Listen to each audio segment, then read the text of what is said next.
So, good morning, good afternoon, good evening, good night, whenever you're listening to this. This is Matchubini alongside Alicia, aka Dark Alice of Dark Alice Reviews. Hey guys. And this is another episode of 6 Reels Deep. And today we'll be talking about, how to say why, one of the most impactful, I should say, horror films to come out of the 90s. Yes, we will be talking about Interview with the Vampire, and in the process we will be celebrating its 30th anniversary, because in the next few weeks it will be celebrating its 30th anniversary. But you know, it's Halloween time here now, so yeah, you know, we might as well talk about that show, right? So, you know, as we normally do in this series here, you know, we will just do like a pre-ramble, you know, just talk about how we were introduced to the show. And, you know, afterwards you'll just dive into what works and what doesn't work, and then you'll just give a final thoughts and rating after that, right? So allow me to kick things off, right? So back in the early 90s, right, I never heard of the late great Anne Rice, right? I never knew of the novel that this movie was based on, right? And I can imagine like a lot of people were put on to Anne Rice's work after this movie dropped, right? So for me, I would have been too young to see it because it came out in 94 and I would have been like 10 years old, right? And I believe, if I'm not mistaken, it was 14 years and over when it showed, when it ran in, you know, Trinidadian, you know, theaters, right? But 2 years before that, no, there was a show that caught my eye, right? But again, I was too young to see it. That would be Francis Ford Coppola's Bram Stoker's Dracula, which at the moment remains one of my top 10 favorite horror films of all time. I own that on Blu-ray. The moment I saw that on TV6, actually, I will never forget this, tuning in like all 10, I think they had like 10 o'clock or whatever it was, right? And the only thing that they really like cut out of their screening was the nudity, right? But all the graphic violence was there, all the gore and all that kind of stuff. And I fell in love with that movie, not just because of the gore, but just of the style of it, right? Is like the perfect blending of style and substance, right? Just Coppola just drawing from all these different vampire films and just putting it together in this like fantastic over the top package. And I mean, I even when I saw the trailers for it, I fell in love with the movie, right? And it just took me like years before it came out on not to mention the soundtrack too by Annie Lennox. Oh, that's one of my favorite songs. That song burned into my psyche, into my subconscious when I first heard it. And I'll forget the music video was on AVM channels 4 and 16. And yeah, every time I hear they would play it over and over. Yep, and every time I heard that song, and especially when it plays at the end of the movie, it just takes me back to 92. It just takes me back to 92, right? So yeah, point is, I mean, horror films were on a rise back in like the mid 90s, right? When it came to this movie, I was just too young to see it. So I had to wait a few years, because that's how it is in Trinidad back then. Yeah, you had to wait a few more years until it came out on TV. So I saw it TV6, on TV. yeah. Okay, I remember it on TTT actually. Or I could be wrong, either TTT. Yeah, TTT, I remember it being there. TV6, I remember watching it on TV6. Well, I could be wrong. Okay, I could be wrong. I don't know. This point is, I saw it on TV, right? And yes, some of the language was toned down. Sorry, some of the violence was toned down, and there's one, a couple of nude scenes there that I know they removed, right? But I saw it uncut years later. I think it's either on cable or some bootleg DVD that I bought like back in the 2000s, whatever it was, right? Right. And I'll admit, it's not one of those shows that I rewatched, right? I must have seen it like about 3 times in my life. And probably one more, you know, in preparation for this, right? But like, even though I really enjoyed the film, I never really felt the need to rewatch it, right? And I feel it has to do with the terrible sequel that was Queen of the Damned, right? So picture this. 2002. A year before Aaliyah passed away, right? You know, R.I.P. Aaliyah, R.I.P. If you're a Kendrick Lamar fan, you know where I'm coming from. And this is like her posthumous film role, right? And this is like the second time I would go and see a movie with her, right? So the first one, of course, was Romeo Must Die. I mean, that was a big deal back in 2000. That was like the show. Whether you care about Jet Li or not, you know, you had to go and see it. But I was a huge Jet Li fan in the 90s, so I had to go and see it, right? Right. But swear to God, right? About 15 or 20 minutes into Queen of the Damned, I literally tuned out of it. I had a Discman on me, right? Kids ask their parents, right? Because even back then, I always had my music on the go, right? I started off with Walkman, then Discman, and now I have music on my SD card on my phone, right? Whatever. But yeah, Right. I remember like I had like this MP3 CD, again, kids ask their parents, with a bunch of rap songs in it, right? I just pop in that CD and I was just listening to that throughout the rest of that film. Nothing about that movie worked for me. I think the biggest sin in that film was just how ridiculous Aaliyah looked. Like, I understand what it was going for, that she has to play like this sort of larger-than-life vampire, but I was like, no, what is this? And this sort of strange Yeah, I think that was a miscast. No. And I couldn't care for Stuart Townsend as Lestat. I was like, but like, I know you couldn't bring in Tom Cruise because Tom Cruise was big and he was in Mission Impossible mode at the time, right? And this is like, I think it's like the same year or a year afterwards, I think it was, that he brought out no, this was right after MI2 came out, right? And yeah, I mean, MI2, right, so he done already had 2 MI under his belt. Yeah, He had time to play Lestat. Yeah, so Lestat is beneath him. It's just like, Lestat, boy, I action star, bro. I don't need to do this. But yeah, Exactly. it's an absolute shame that this was like the last film performance we got out of Aaliyah, right? But I think that's why I never like rewatched Interview with the Vampire so much, because Queen of the Dam just rubbed me off the wrong way, right? Just a couple more things, right? So for me, this was a movie that put me on to Brad Pitt, right? Because remember, I was young, right? I didn't know people, right? But yeah, right. I didn't see Thelma and Louise. I knew it was out, but I was too young, of course, right? I didn't know about True Romance. I didn't know about California, because I don't think those shows were shown in theaters, right? But I saw them years afterwards, right? I actually owned True When Romance. was Legend of the Fall released? Before? That's what I was about to say. It came out, it was same year, same 94, but like a couple months afterwards, right? Right. But yeah, this was the first time I ever heard of Brad Pitt or ever saw him, right? And I think what drew me into his role in the film is that his character's name as Louis. I never heard a vampire named Louis before. Like, oh, we have French vampires? Okay. I always thought they were like, Romanian or Transylvanian or whatever it is now. I never heard of a French vampire before until I saw this, right? Right. But yeah, Legends of the Fall was also big, and yes, I had to wait till it come out on TTT, and I watched. I was like, it's cool. I don't love it, but that was cool. It was cool. But I knew who Tom Cruise was, and I just talking about films that I remember being advertised, in terms of theatrical releases, right? So I knew of Far and Away. I knew of A Few Good Men. I mean, A Few Good Men was a huge deal. Oh, right? yeah. Oh my God, right? The film, right. That was a big deal too, right? So I mean, dude was a megastar, Dread, and I was only like a few years afterwards, I'll be like, oh, he was in Top Gun and Risky Business. Okay, I didn't know that. And Cocktail, whatever it is, right? But yeah, but this was the first time I ever saw him play a villain, right? And even more so, first time I ever seen him play a vampire like in my life. I was like, what? An immortal person, exactly. Yes. You know what I mean? Yeah. And lastly, and I know, well, I know Summer will get mad at me for saying this, or she'll be like, really, Matt, really? Yeah, I never got around to watching the series as yet, but I hear it great because she told me it's great, and I guess you'll tell me how great it is, but no, I have not sat down to watch the Interview with the Vampire. Well, to be honest with you, I watched the first season. Uh-huh. And I'm not really on board with the entire aesthetics of it. I'm like one of the few people that not really too behind it. I prefer Mayfair Witches. All right. And Anne Rice TV adaptations. Oh, okay, yeah. But that's pretty much my preamble. So yeah, Alicia, take it away. I know you probably were probably familiar with the book. Probably at the same time the movie dropped or before. But yeah, take it away. Before, a little before. Yeah. Yeah, I was a teenager when I got introduced to Anne Rice novels.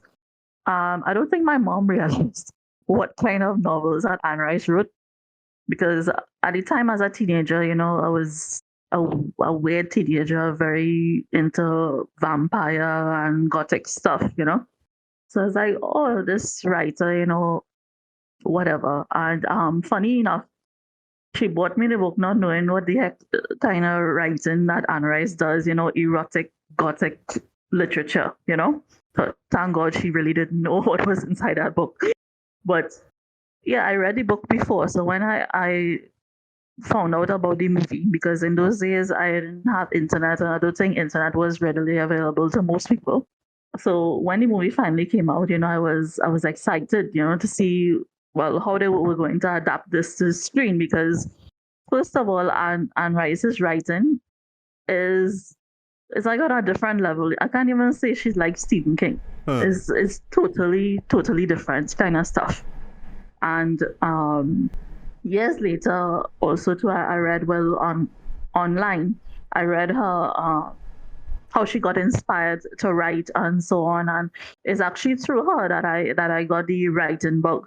I wanted to be like the next Anne Rice kind of thing. That was one of my ambitions when I was younger. So when I read the inspiration behind it, it made me like her first book even more, which is Interview with a Vampire. Funny enough, Right. that is her debut novel. I found out that she wrote that as a short story years before she did the novel, and why she developed it into a novel was because she lost her daughter, was only 5 years old when the child died from leukemia. Oh, wow. And so she took that story and ran with it, because she needed something to help her to consume the grief, to distract her from the grief, because in a lot of interviews she said that she was really a sad, broken person. Her faith was shattered, and she just needed some sort of distraction, and that is how we got Interview with a Vampire. Right. So it just made me admire her even more, So when I finally saw the movie, I was not disappointed at all, because Well, quick question. Did you by chance see it theatrically, or you with no, I saw it on television. Okay. No, I saw it on television, just like yourself. All right. Because back in those days, I didn't really, I didn't, the first time I went to cinema, I was actually a teenager, to be honest with you, Matt, because I was very sickly as a child, so I wasn't allowed to go out too often. I see. My exposure to movies and stuff would have been like from rentals, like when they used to have the VHS, the video clubs and stuff like that. Yeah. And whatever was on TV. That was my movie extent. And then whatever I read in books. Right. So I saw it on television. So it would have been like, they would have edited, like you say, a lot back in the day. So when I finally got to see it in the uncut version, the full version, it was through DVD that I bought. And I really was not disappointed at all. Right. Because when I read the novel and I pictured these characters in my head, they hit it very, very close in the description of the characters. Very, very close. Even the makeup and so on. I'm in love with the vampire aesthetic that they chose. Right. I'm so glad that they didn't do, how a lot of those vampire films like to do the luminous, the fluorescent eyes. Oh yeah. Very, very cliche by now. Yeah. Yeah, they didn't do that. The eyes changed color. They were brighter and they were lighter in color, but they didn't light up like a Christmas tree. Right. Yeah, so I was really in love with the aesthetic, the gothic look at the entire cinematography. This is a film that blew my mind away. Apart from the fact that I absolutely adored the author, and like yourself, it ranks right up there for me. It's my second favorite vampire screen adaptation, apart from Bram Stoker's Dracula. Nice. Yeah. Mm-hmm. All right. Anything you have to say about this Queen of the Damned, or should it be Queen of the Damned? Well, well, my main reason for watching Queen of the Damned was Aaliyah at the time, and yes, I had a lot of issues with the costume and stuff like that. But I also thought that she was miscast. She was a bit miscast for that role. She was too young. Huh. For that role. I never They thought needed about somebody. it like that. Yeah. Because she's supposed to be this very, like, very, very, very old, Ancient being. Yeah, vampire. Yeah. And the thing that was distracting too is you remember, well, again, I read the books, so this is an ancient being, right? And the origin is supposed to be Egyptian. So I get that she tried to put that accent there, but she did not do a very good job of it, and that's why I'm saying that she was a bit too young for the role. Right, right. Even so, they should have discouraged her from trying to put the accent. I would have preferred no accent at all. Okay, okay, okay. But Yeah, and like yourself, Stuart Townsend, so he did nothing for me. yeah, yeah, yeah. But I should talk about the idea of expanding the world because I'm assuming, because I never read the books, that it's all in the same universe. All these novels, or sorry, these vampire-based novels are they in the same universe or are they different contained stories? No, they are in the same universe, and actually, the funny enough, there was a big connection between the Vampire Chronicles and the Mayfair Witches. Oh, okay, okay. Because they spoke. Well, it's mentioned in the movies, right, and in the series as well too, in the Mayfair Witches, and I think it's mentioned in the Interview with the Vampire series as well too. There's an organization that monitors the vampires and the witches called Talamasca, and the Talamasca Society, they show up in both books as the same characters, and also too Lestat shows up with in the Mayfair Witches series as well too. Okay. So it is one entire universe that Anne Rice created. Wow. All right. Well, that I did not know. So on to the movie, right? So just just touching on stuff that worked, and there's a few things that didn't work for me, but you have the right to tell me how wrong I am, right? But whatever. For me, the opening shot of this movie is excellent, right? It's basically this camera pan from a sunset over the ocean, and it's past the Golden Gate Bridge and into a wide shot of San Francisco, but it's how the shot gets darker with every second until it's pure nighttime, right? And I always found it. Now, how do you like the opening score? Oh yeah. Well, I'll talk about the music in a sec, actually, right? I always found it fascinating that the film used the full title, which is Interview with the Vampire Chronicles, right, and not the marketable title, which is Interview with the Vampire. It's something about the Vampire Chronicles that's always had me like, wow, like this is a lot bigger than you expect it to be now, So that was really cool. Yeah, but that's because it's the first book of the Vampire Chronicles, because Anne Rice created the Vampire Chronicles because there's a book for almost to represent almost each vampire. It starts off with Interview with a Vampire, but then there's a book for Lestat. There's a book for a lot of the different vampires that show up. There's a book for Armand as well too, who is a character in Interview with the Vampire. Yeah. That actually makes sense. That actually makes sense because I thought Armand in the film was very fascinating actually. But I'll touch on him later on, right? The music actually was done by Elliot Goldenthal, right? Which is funny because the next year he would do the score for Batman Forever, and he's a guy who just loves these really over the top theatrical. He loves horns, right? But it's just how the horns are using this. It really reminds me of Batman Forever, right? A lot. And points for having Anne Rice herself write the screenplay. I thought that was like a really great idea, I think that was really smart. Like I actually didn't even know that, or I must have forgotten about it, right? I was so funny in retrospect, right? The first time I saw it and now look at it again, is that the title is exactly what the movie is about, right? It's a reporter who is played by Christian Slater interviewing a vampire.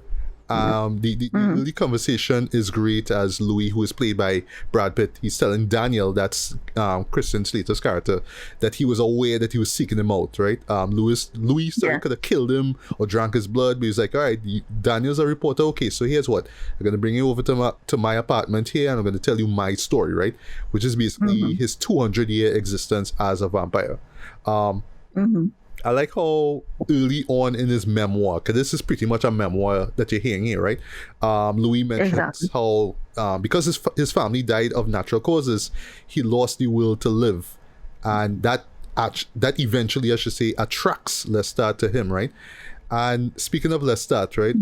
Dude makes his presence known immediately, right?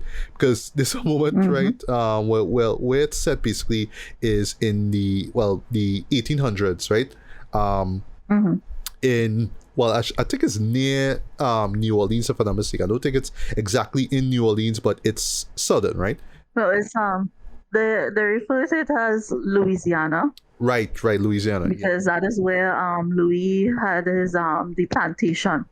Right. Yes. Okay. Because they kept saying New Orleans. I may have missed out when they said Louisiana. Right. Okay. Yeah. There's a moment where this pimp is about to rob him and kill Louis. Because he was there with a prostitute, right? And yeah, Lestat comes and chokes both of them out, and then he bites Louis in the neck immediately, right? And it was a nice touch actually in retrospect, seeing Lestat levitate, I should say, while biting him. His opening line, I know, right? That blew my mind when he just float up in the air with him while he's feeding on him. It was just wow. Yeah.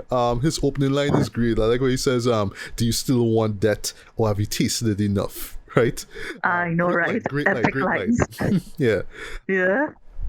So Lestat tells Louis, he pretty much lets him go. He falls into the ocean, right? And it's clear that one way or the other, Louis will run into Lestat, right? Or vice versa, right? So Lestat is not a hit it or quit it kind of guy anyway, right? So I didn't know this till after the fact, right? But apparently Anne Rice wanted to make Louis female, right? Because she wanted to avoid homophobic responses to this relationship between Louis and Lestat, right? In the film. But I do applaud the fact that she stuck to her guns and she kept it the way it was. She kept the sexes intact. You know why? Because the thing about it is a funny thing. Anne Rice, she started off being a Christian, right? She wasn't a Catholic, but she was came from a Christian household. But she said when she went to university and stuff like that, she actually became an atheist because she didn't want to put her faith in what she thought was like an organization that's headed off by people who are so deceptive. So she became an atheist. And the thing about it is when she started writing Interview with a Vampire, like I told you, whatever little faith she had was shattered when she lost her daughter and so on. And she said that she would like to think that, I mean, I know that the film itself has a huge gay following, and that is all right. But her characters, they're not one way or the other. She explains that because of how long these beings have been alive, they kind of transcend gender. So they don't see gender, and in a way it kind of makes sense because if you've been think about it. If you've been alive for like centuries, you're gonna get bored, right? Yeah. And you're not gonna be the same way all the time. Your experiences are gonna change. Your taste's gonna change. You've been alive for like hundreds of years, So in a way, it kind of makes sense. Yeah. That's why she decided to leave it as a male character as well too. Yeah. And it's really interesting too looking back now because I don't remember this show getting any sort of like homophobic backlash because of that stuff, because no. I think the reason being is because it's not prominent in the film, right? But let me be real, like when Lestat and Louis do meet up, you do get that sexual tension, like it's there, right? Even though it's not like in your face with it, right? And then again, and in the books it's just like that too, huh? Actually not surprised to hear that, right? And then Bram Stoker's Dracula actually had like some sexual undertones to it as well, right? So it's like, look, it's vampire stuff. It's about people biting each other. We get sexual stuff. That is the nature of it now. You know what I mean? But yeah, I if I'm not mistaken, I think this is one of the first to kind of show it in terms of show it in a sort of a homoerotic kind of way, right? Yeah, which is to me kind of groundbreaking, right? Yeah. But I like how they in the film they also play as I said, it's not just about one sex, just like what, let me just try something else, right? So like case in point where Lestat bites this woman's neck and then he encourages Louis to feed on her, right? And this is like the first time he consumes human blood in the film, right? Right. I like how they also set up too that they are these And well, also I should say the sort of social and ethnic subtext going on as well too, right? Because Lestat and Louis are these white upper class bougie men, right? And the woman they're feeding on are primarily lower class black women, right? Or white is that a lower class black woman or upper class white woman? That's who they feed on, right? Well, I should say Lestat is the one who does that, right? There's a lot of great lines in this and moments in this film, right? So, and especially when how they show the life or lack thereof that a vampire has, right? So like when Louis says, that morning I was not yet a vampire and I saw my last sunrise, right?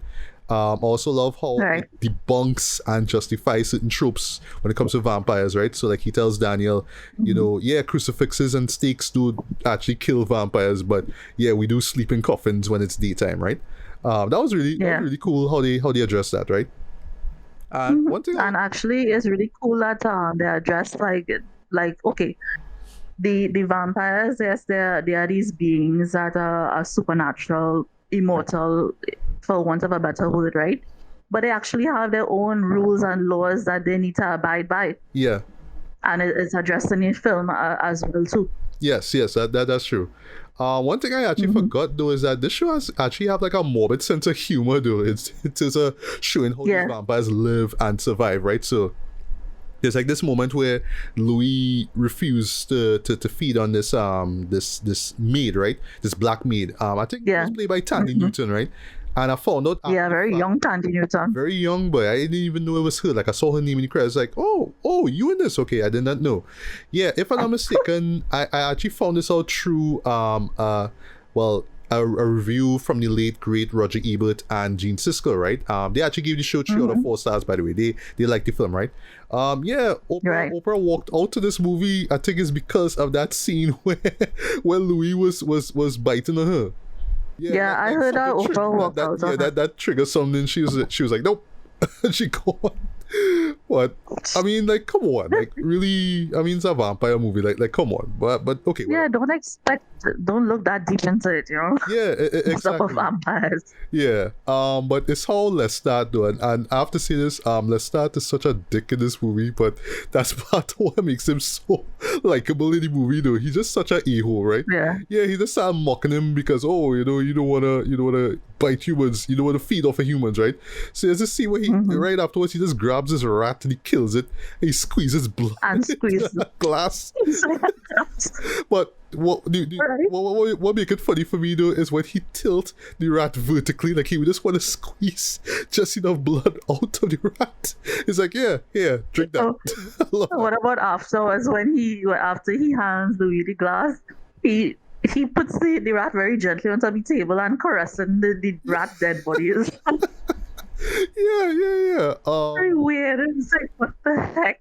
I know, right? But yeah, just to get this out of the way, I think that Tom Cruise killed it in this performance, though. Because I mean, he starts so like he is this seducer, but at the same time, he just so droll and just so uppity, just like, like I'm so bored. Let me just go out and feed on people because right? It's because of how long he's been alive. That's the problem. It's because of how long he's been alive, and also in the film they touch the fact that whoever sired him, who made him into a vampire, they basically left him to his own devices. They made him a vampire and they didn't teach him any of the ways and stuff like that. Whatever he learned, he picked up along the way. He says that in the film. Right. Okay. Yeah. And I love like in terms of how he hunts now. So he kind of mingles with the upper class crowds in New Orleans, right? So as Louis says, the blood of the aristocrat chilled him best of all, right? Yeah, he just enjoys feeding off of bougie people. Like that actually makes sense, right? I actually forgot about this scene, but the scene is amazing, right? Yeah, there's a moment where Lestat and Louis like they're prepping to feed on this rich old woman, right? And her young male assistant. Oh yeah. Right? And she had these two poodles, right? Yeah, so let's start focusing on the guy and Louis focusing on the woman, right? But it's when he just like Louis start kissing the woman in the neck there, but he holding on to the leashes of the dogs, and afterwards like but the dog's barking, right? And then afterwards, it just cut to Louis just grabs one and starts feeding on it, right? Then the woman yells murderer, and the camera cuts to the assistant who already get drained out by Lestat, right? But the following shot of Louis feeding on the other dog, though, while the woman is just screaming because the first one actually just dead, right? Yeah. It's morbid as hell, but I think it's so funny. It is one of the funniest scenes in the movie. It is. There's a lot of dark humor and like morbid humor. You know? I mean, I'm a dog lover. As a dog lover myself. Yeah, I'm a dog lover too, but that shit is hilarious. But the scene was, it did make me laugh. Yeah, and it's just how, like, right afterward, the woman gets your neck snap, and then, and then let's start, like, what are you doing? You know what I mean? What are you trying to do? Feeding on dogs? Just, at this point, he just exasperated at Louis because Louis, he's a vampire with a conscience. He's still holding on to that part of his humanity, and he just can't make himself hunt and kill like how Lestat does. He just can't do it. Yeah. And even when there's a plague that takes place, right? He right in New Orleans. Yeah, just can't bring himself to actually feed on humans, right? So let's talk about Kirsten Dunst for a bit. Oh yeah. So I found out that this was actually her second feature film appearance. But her performance in this was so revered, right? Her performance is so revered that it earned her a Golden Globe nomination for Best Supporting Actress, right? Her performance in this was great. I love how she's introduced here, right? So Louis is feeding on rats because that's what he does. He hears this girl crying inside of a house. And he goes inside and you see Kirsten, right, who plays Claudia. And she's crying over the dead body of her mother, right? The mother already is a corpse at this point in time, right? Right. And like he just basically like bites her because the idea is that he just wants to end her misery. Like he literally do that to kill her, right? But Lestat's like right there, like, bro, what you trying to do? Like what you trying to do, right? And he just like, well, he actually congratulates him like in a mocking way, right? Oh, your first skill, all right, I like that. Okay, right? There's something I forgot about in this movie, right? But it adds a lot of depth to the film, right? Lestat is the one who gives Claudia the blood that transforms her into a vampire, right? I thought that was really interesting to me, and it still stands out to me, right? Is that she stays in that same 12-year-old body, right? Because she was too young to, she was too young as a vampire victim, right? And what's also interesting too is that Louis refused to do so, right? Because he, basically wanted to die gracefully, right? But the idea was that technically both Lestat and Louis are the parents of Claudia, right? Again, nobody picked this up in '94, and Anne Rice was like, "Yep, this is my story. This is my story," right? You know what I mean? So I mean that's just brilliant, right? And of course, she drops the line, which I mean to me is the best line, the most memorable line. I want some more. I want some more. It was all over the marketing. I remember seeing that on TV. I was like, okay, this is intriguing, right? And it gets better from here, right? Claudia's first victim is this maid that Lestat summons, and I like that he uses this little tumbler to pierce the maid's neck, and Claudia just starts feeding off of her, right? Louis' reaction, okay, he's shocked at all of this, sir. He's horrified. I think that must have mirrored half the people who saw this movie for the first time. It's like, what am I watching here, right?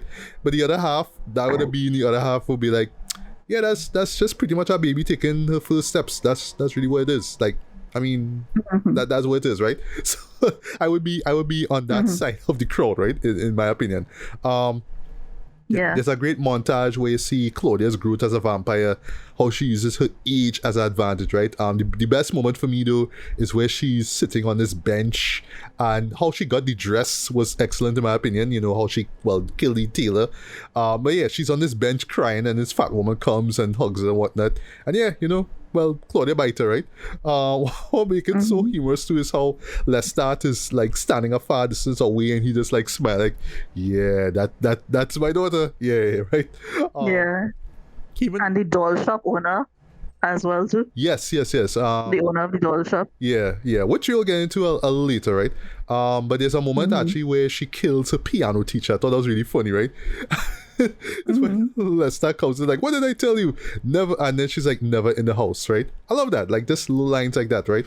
Because they make it seem like it's so domestic, Yes. for want of a better word.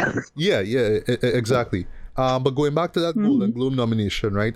It's clear that Kirsten got it by thanks this meltdown that Claudia has, right? When she starts complaining about how Lestat dresses her like a doll and how she always receives a doll from him. Because at this point, 30-something years passed. So Yes. she has the mind of a woman trapped in a child's body Yeah. And for eternity. yes. And there's this moment where she starts cutting her hair, and then like when it grows back and he screams, she lets out, boy. It's like, jeez, boy, you know. Yeah. But yeah, in this moment, you really feel the existential dread that she's going through, right? And you know, in retrospect, I love that Kirsten Dunst understood the material enough, right? Even though yes, it's a film that is for adults, right? But she at her age understood the material enough, and she just brought that emotion out with that performance. I thought that scene in particular was brilliant, right? And for me, this is why this movie always stood out to me, right? Yeah, this basically says it just pretty much takes the romanticized version of the vampire, just pretty much saying, yeah, it kind of sucks. Like being a vampire sucks, right?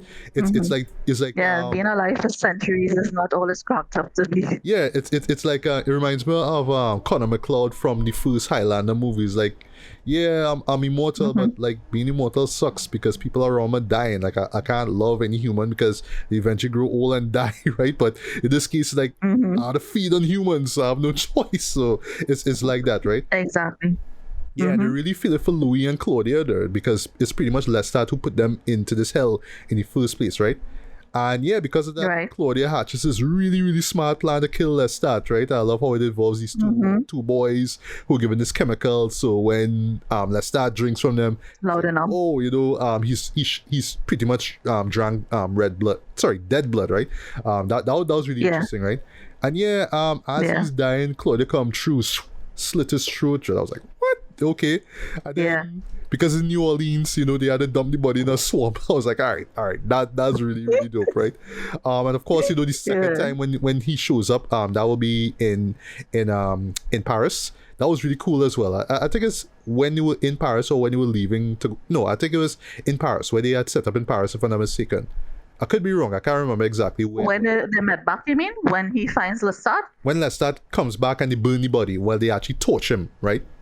That moment. Was it in Paris or in the States? No.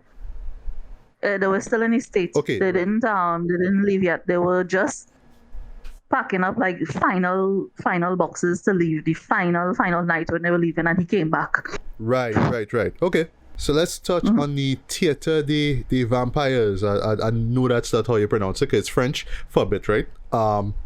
No. This is when Louis pretty much gives up on his search for vampires all around the world, because that's what he does. He just sort of travels, he's looking for them, because he wants to learn more about... And then Santiago shows up. Right, Santiago, who is played by Stephen Ray, and a man who is played by pre-Desperado Antonio Banderas, right? And yeah, even when I first saw the film, I was heavy Spanish accent. Yeah, I was like, heavy Spanish. Yeah, they cast him there because he a heartthrob. I'm not gonna front. He's a heartthrob. Like, let me be real. The reason why Brad Pitt, Tom Cruise, and Antonio Banderas were in this movie was to attract the ladies, right? Let me be real. They were the 90s heartthrobs. Yes, they were. Yes, they were. Right. And yeah, you know, Armand claims to be the oldest living vampire, right? Because he's like 400 years old, right? And yeah, Armand invites Louis and Claudia to this theater, right? And I like the kind of meta-ish kind of take on things, right? Because it's vampires playing human actors who are playing vampires in front of humans, right? Because I don't think there were any vampires in the audience. Yeah, and they're actually murdering the victim in front of the people, and the people think that it's all acting. Yeah. That was really, like, that was actually kind of, well, really bizarre though, but it actually kind of works in a twisted kind of way, right? Yeah, in a really disturbing way. Yeah, because you have this one girl who's like undressed in front of the audience, and you know, a bunch of vampires eventually like come and feed on her, like on stage before the curtain even like closes, right? Yeah, and yes, I remember that scene being cut slightly, you know, when I saw it I saw it on local television, right? For obvious reasons, right? So later on, Louis finds out because he's talking to Aman, and then he has another conversation with Santiago. That's before they left, right? Before he and Claudia left, he learns that it's a crime to kill one of your kind, and that's basically let alone the master. Yes, because that's what they did with Lestat. Like, they basically killed him twice at this point, right? So yeah, Santiago goes behind Aman's back now, because Aman technically is a leader, but he don't like to call himself that, and captures Louis and Claudia and this owner of a doll shop, right? Who lost her daughter and who Claudia kind of chooses to be her mother figure, right? Because she figured that, she'll lose Louis to Aman because he's seen a sort of a attraction going on there. So right. If I just have a couple, this is one of a few gripes that I have with the show. I felt like, just in general, right, the Paris scenes could have played on for like a little bit longer, like a little extra 10-15 minutes. I felt that particular moment with, I agree with you. Claudia choosing this random woman to be her mother, like it was rushed. It was just like, wait, whoa, what's going on here? Right? Yeah, it could have been developed a bit more because it's done excellently in the books, and you don't really get the gist of the entire sequence because of that. Yeah. And also how Santiago suddenly turned heel and decided to capture Louis and Claudia and the same store owner. He basically basically kills Claudia and the store owner, because the store owner at that point in time already got bit by Claudia herself. So like, this is a moment where they're in a pit, and then it's sunrise now. So no, Louis is the right, one Louis bit her. I forgot. That brings her across because remember, she didn't have enough experience in doing that. Right, yes. So she told him that he have to do it because she know that he's gonna leave her and that he need to replace her to have a companion. Yeah. I know. I remember that. Yeah. But yeah, even the way how Santiago does that, though, it just sort of comes out of left field, and it's just like, wait, what? Like okay, I understand. Yeah, they don't develop it properly because in the book it's Santiago. You remember how in the beginning, and it should have brought back to that because vampires, not all the vampires in Anne Rice's universe have the same powers. Right. They don't all have the same powers. So Lestat had mind reading powers, but Louis didn't. And Santiago also had the mind reading powers, so that's how he know that Louis and Claudia had killed Lestat. That is how we found out. Right. He read their minds. Right. And they didn't develop that in the movie. Yeah, they just sort of mention it subtly, because I picked up on what it is they did there, but they could have made it a little clear, right? But yeah, a little more development, yeah. Agreed. Yeah. So apart from how from those two moments, I also felt that Aman as well too could have been developed even more as well, because he's talking about how he's sort of tired of the theatricality of these vampires, and I get what the story is trying to say. Aman is basically saying that as a vampire you have to evolve because times are changing. All right, I get that, but he just sort of mentions it in this one conversation, and you would think that he would have stepped in. It's not developed properly. You think he would have stepped in to save Louis and Claudia at that time, but he didn't. He sort of shows up after the fact, right? Even right after Santiago get killed because he gets sliced in half, right? But yeah, just in retrospect, they really could have fleshed just that Paris, just that entire I would say not so much a third act, but just that entire section of the film that takes place in Paris. I feel like this is the real heart of what Anne Rice was getting at with the story. Just the idea that you're in one spot, it's her creation of the Vampire Chronicles by introducing now other vampires into the mix. Oh, okay, yeah. But just basically this idea that for you to survive, it's not just about feeding on humans. You have to literally understand your place in the world and just find ways to survive. You can't just stay doing the same thing over and over. And even like when Aman mentions about letting go of regrets, right?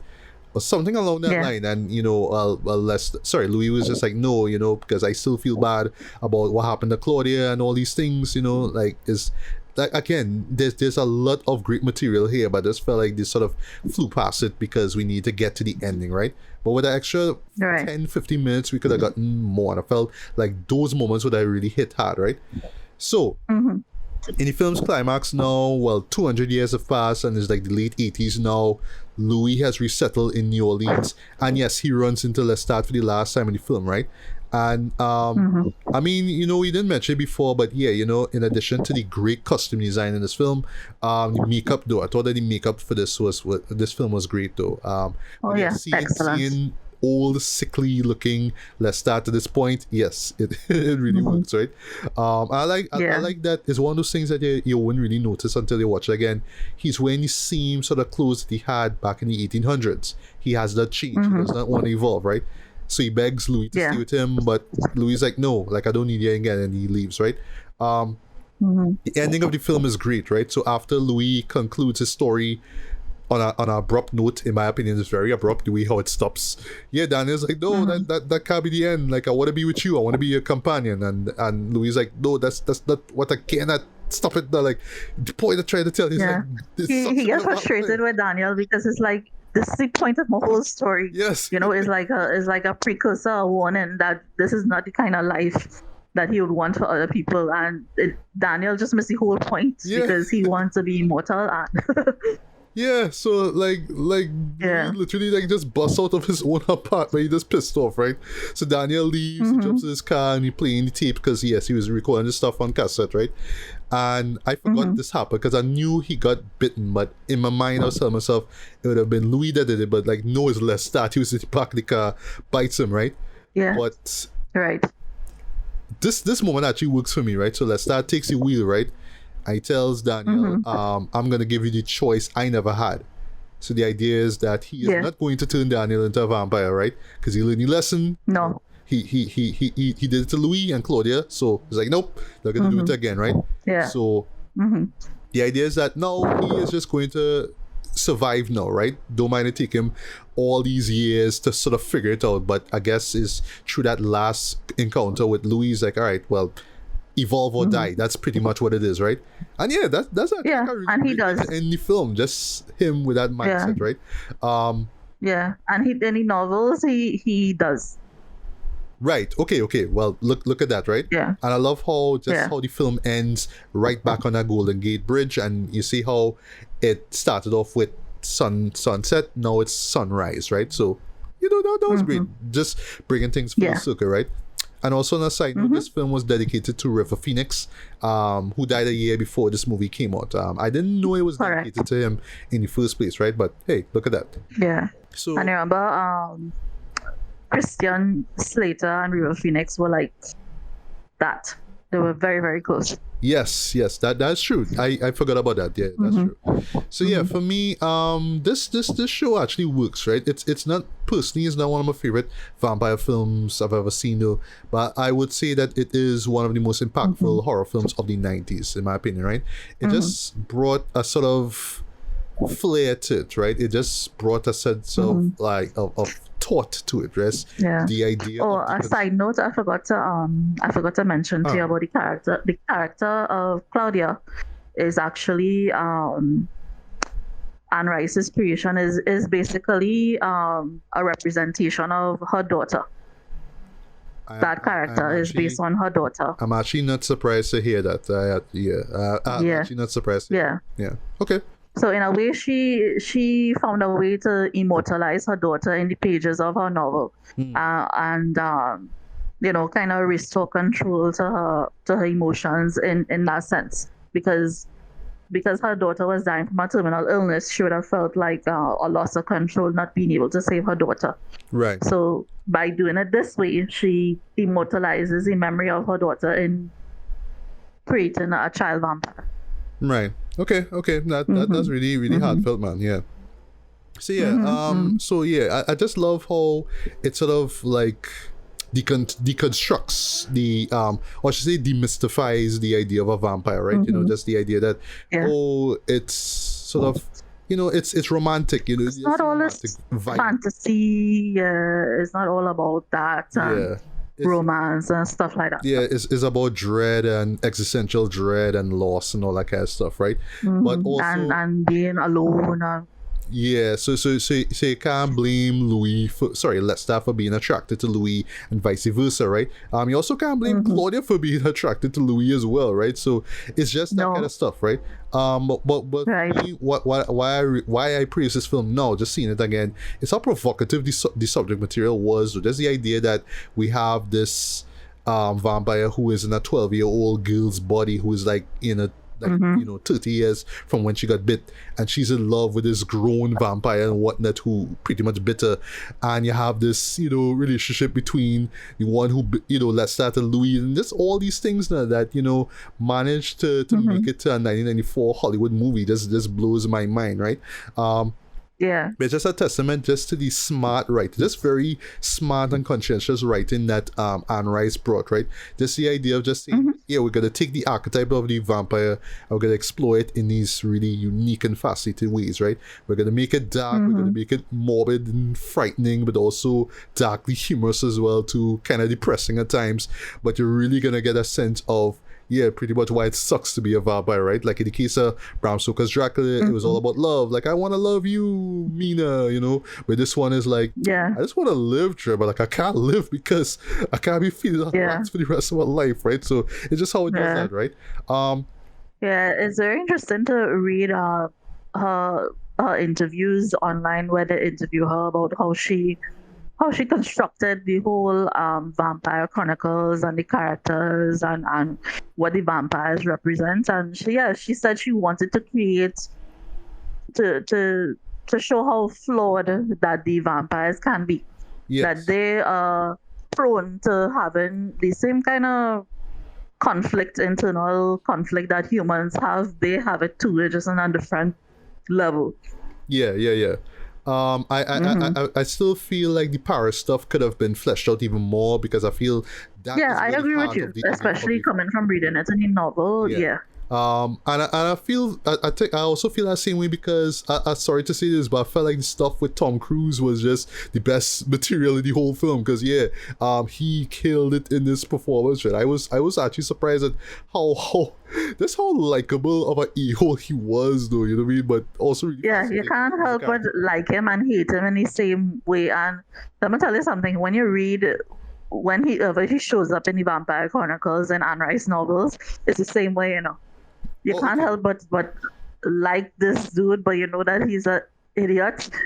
Sometimes, he just too like unfeeling and without empathy. But in a way you can understand, because the man has been alive for such a long time.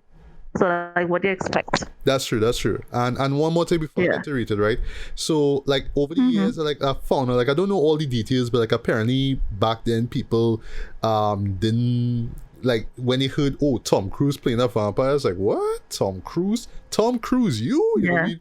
But I thought the man did a great job saying this too, because I could see some people probably back then and probably now saying, Tom Cruise as a vampire, how can I take this seriously? Or Brad Pitt as a vampire, how can I take this seriously? Or a 12-year-old Kirsten Dunst playing a vampire, how can I take that seriously, right?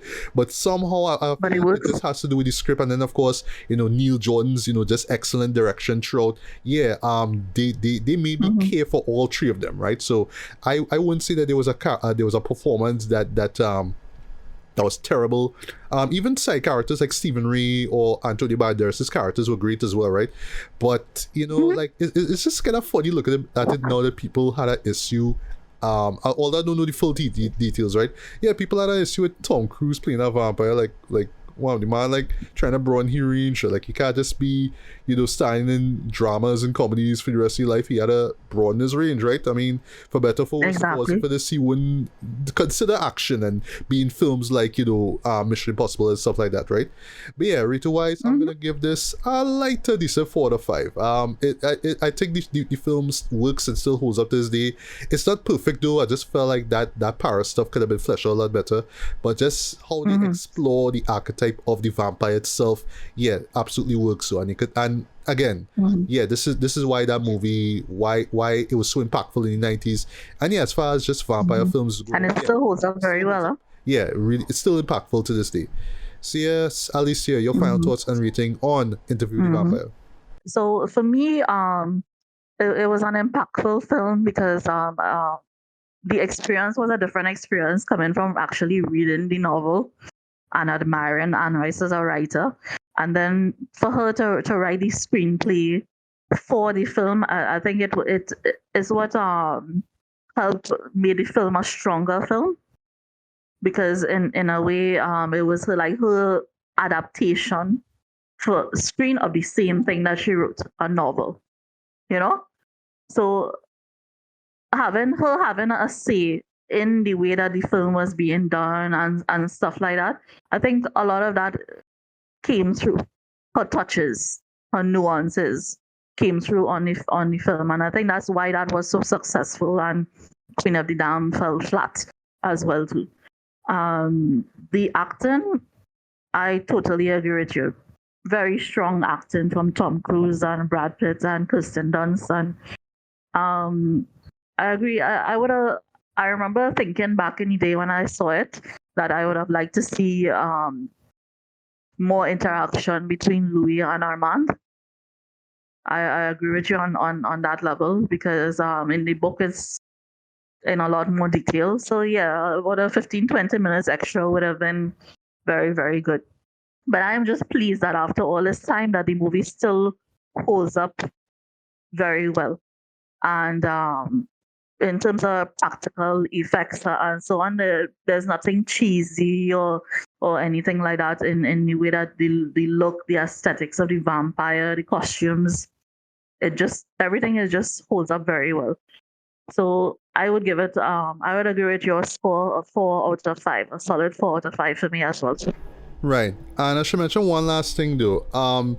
This is actually a great gothic horror film though. And yeah, I mean, you know, when it comes to gothic horror, you know, there's a lot to choose from. But I think that this one is really great though, in terms of the cinematography, the look, the feel of it. Yeah. Very, very, very gothic. I would put it up there as one of the best that I've seen. But yeah, Interview has turned 30, so you'll see, you know, 300 years from now, whatever, if this show holds up or not, though. But I mean, all in all, though, I mean, R.I.P. Anne Rice, though. I mean, you pretty much gave us a great story with this film. With this story, yeah, you give us a great story and a great film out of this, right? So look at that, yeah. And I'm pretty sure that it won't be the last film adaptation of one of her books, because she has many.